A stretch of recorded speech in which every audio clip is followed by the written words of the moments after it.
మంచు విష్ణు మంచు మోహన్ బాబు ప్రతిష్టాత్మకంగా రూపొందిస్తున్న సినిమా కన్నప్ప. సుమారు 200 కోట్ల బడ్జెట్తో ఈ మూవీ తెరకెక్కిస్తున్నారు. ఇందులో మంచు విష్ణుతో పాటు ప్రభాస్, మోహన్ లాల్, అక్షయ్ కుమార్ వంటి స్టార్స్ నటించడంతో సినిమాపై హైప్ ఉంది.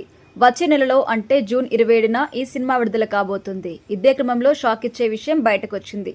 కన్నప్ప విఎఫ్ఎక్స్ చేసిన కంటెంట్ ని ముంబైకి చెందిన HIVE స్టూడియోస్ సంస్థ హైదరాబాద్లోని ఫిల్మ్ నగర్లో ఉన్న Manchu Vishnu production office 24 frame సంస్థకి DTTC కొరియర్ ద్వారా పంపించారు.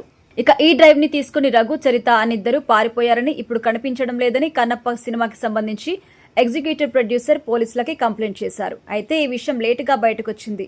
ఇదే క్రమంలో ఈ దొంగతనంపై ఇప్పటికే మంచు విష్ణు సోషల్ మీడియా ద్వారా స్పందించారు.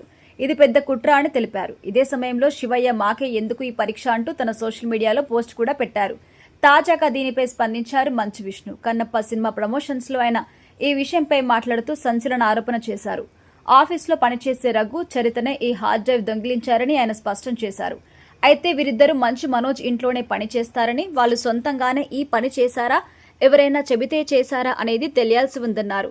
పరోక్షంగా తమ్ముడు మనోజ్ పై మంచు విష్ణు ఆరోపణ చేశారు. ఆయన చెప్పడం వల్లే వీళ్ళు చేశారా అనే అనుమానాన్ని మంచు విష్ణు వ్యక్తం చేయడం ఇప్పుడు రచ్చవుతుంది. ఇదిలా ఉంటే ఎప్పుడో 2 నెలల క్రితం పంపిన ఈ హార్డ్ డ్రైవ్ ఇప్పుడు ఎలా మిస్ అయింది? ఇక కోట్ల విలువ చేసే సినిమాకి సంబంధించిన హార్డ్ డ్రైవ్ ని కొరియర్ ద్వారా పంపించడం ఏంటి? ఆ సమాచారం మంచు విష్ణుకి తెలియకపోవడం ఏంటి?